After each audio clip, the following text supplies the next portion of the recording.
কাজ আসতে কাজ দিছি। আরে কাশতে কাশতে কি করছো এটা কি দেখছো? কই কিছু তো করি নাই। আরে অলসের বাচ্চার নিচে টাকা। ও লুঙ্গি খুলে গেছে, এই জন্য তো বলি আশপাশ থেকে এত বাতাস আসতেছে। আবার অসভ্যর মতো কইতাছে লুঙ্গি খুললা গেছে, বাতাস লাগে কই থেকে?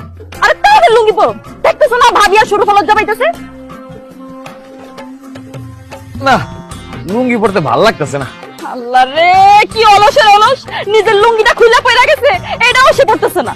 আরে বাবা তাড়াতাড়ি লুঙ্গিটা পরো, ওগো সামনে আমার মারি তো তার খায়ও না তুমি। দেখো আমি নিচে ঝুইকা লুঙ্গি উঠে পড়তে পারবো না, অনেক কষ্ট লাগতেছে। আমি সব প্যান্ট পরেই থাকবো। এই তোমার সামনে দুইটা পরনারী যে বসে আছে, ওগো সামনে লুঙ্গি খুইলা দাঁড়াই আছো, তোমার কি লজ্জা করতেছে না? তাড়াতাড়ি লুঙ্গিটা পরো, নাইলে কিন্তু তোমার আজকে আমি খায় ফেলাবো কই দিই। আমি লুঙ্গি পরতে পারবো না।